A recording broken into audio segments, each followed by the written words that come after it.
Today, we're in Italy having this really crazy red blend. Let's get it. Welcome to another episode of Wine Still of the Week, where I go find a bottle that is under $20, is punching above its weight class.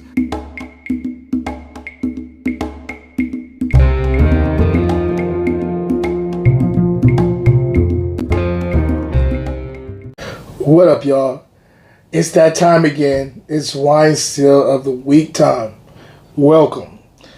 Today we have a really nice bottle. I can't wait to get into this with you. But before I do, some church announcements.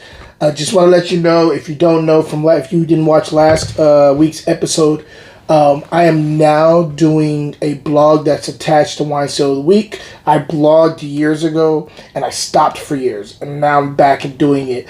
Basically, it's going to take the premise of this show and just go a little deeper into the wines and where the wines come from. And yeah, just a little bit deeper into the discussion of wine and where the wines come from than I do here. Today, I normally like taste, and that's normally what I do. But on this blog, I'll be talking about the wine, the notes of the wine, but I'll also be talking about where it comes from and just getting a little deeper into the wine stuff. So go check that out. It's winestilloftheweek.blogspot.com. And go check it out. I'll have a lot of cool stuff in there. Links to get to products if you want to get to gear, or the books that I have published in wine and wine and food with my business partner Armando Tam, him being the chef, me being the som. And so go check that out. Also at Calabash, every week now on Thursdays, we're doing happy hour between 4 and 6, where you get 15% off of every wine by the glass and all the wines by the bottle. So come join me, have a good time at Calabash in Oakland by the lake. It's always lively in there. It's always amazing food, and then you got me bringing in the wine. So come and hang out. Other than that, I think we should get into the wine today. Let's handle this. I have mistasted with you guys. It's been one of those weeks, and I just can't wait to get through this and talk to you about this wine. So today we're in Italy, and we're in the Veneto, and we're talking about the Possessioni by Sergio Alighieri, 2019. It's a red blend. This is coming out of Verona in Italy, and this is interesting. This is a Corvina blend. Corvina, Sangiovese, and Molinara blend here. And this is typical. Corvina is like the main grape, red grape, the Veneto, kind of like if you're talking about wines such as Valpolicella that come out of Italy, comes out of that area. This is kind of aligned with that. This is just a red, dry version of that. So let's get right into it. Excited about this. I miss Italy. I miss drinking their stuff. So anyway, on the nose. So I get stewed red cherry here.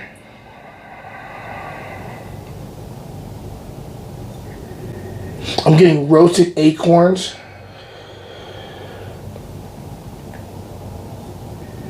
I'm definitely getting a little tobacco here too.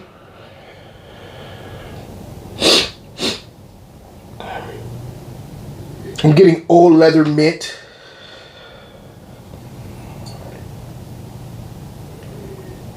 Cedar plank here too.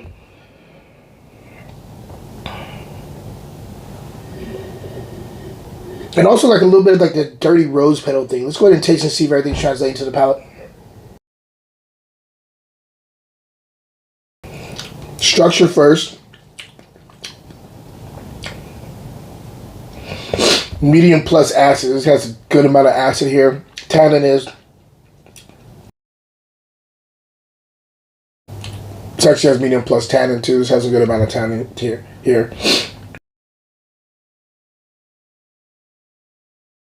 It's a medium bodied wine. That kind of stewed cherry I was talking about is up front. You definitely get that there.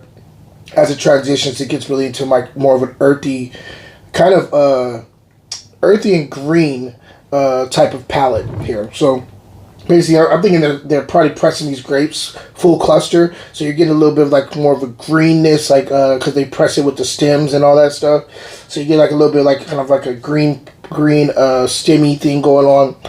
That's good. It's not something that I dislike at all. It's actually it kind of falls in line with the wine quite a bit with the grapes and stuff. I think it's pretty seamless as far as the flavors and how they pop out and are layered within the flavor profile here.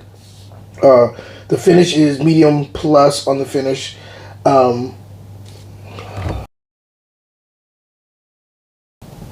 It's a very well structured wine. I dig it, actually. I think this wine is for people who want to pair great wine with great food, with a lot of like some rich food. I think this would go really well with some rich food. Off the bat, I'm thinking like lasagna. I think this would kill a lasagna. I think this also would kill like a tomato bisque. I think this would go really well with that because it's light enough on its feet that it's not going to overwhelm the tomato bisque. I think that would go really well with it. But I dig this wine. Would I like to be a little bit more complicated, a little bit more complex? Yes. But the notes that it has here, they're very well defined and they do it really well. It's actually like when you have pasta. Like some pastas, they do one or two things very well. Like certain ingredients, they'll have like perfect, like really really good ingredients, and they won't overcomplicate it. It's just perfect ingredients. They don't get in the way of it. They let the ingredients speak for themselves.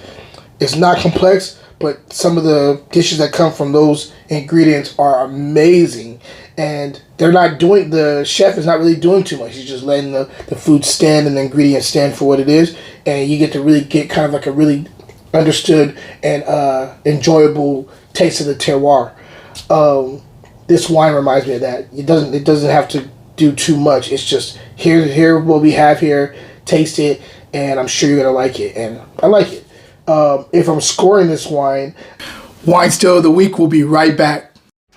I am what folks call an art lover. And if you love art too, go check out my website, fruitandglass.etsy.com. I have wine-inspired art there, and I wanted to share it with everybody. Cheers. Now back to the show. I'm going to probably go, I would say 88 here. And the still here, I actually got this from a grocery outlet, and I got it for the amount of, actually I got this for $5.99. So this is definitely worth a try for $5.99. Definitely a steal for that. If you got, just a little side note, for the people who like a lot of alcohol in their wine, this is not that. This is very well and measured type of wine. Good by itself. I'm telling you, pairing this with like rich food, this would kind of kill. So, yeah, that's all I have for you with this wine. Let's get into the question of the day. There are different places in Italy that people love red wine. Where's your place in Italy? There are, of course, Veneto. There is Sicily. There is Piedmont. There's Tuscany. Alto Adige. Like, there's a lot of different places in Italy that wine is made. Where's your go-to? Where's your favorite place in Italy? I would like a little bit of a battle here. I know some people would say Piedmont is better than, big one is Piedmont better than Tuscany, or Tuscany better than Piedmont. I want to see where you draw the line in the sand. Guys, thank you for joining me. Thanks for rocking with me thus far, and until next time, cheers, guys.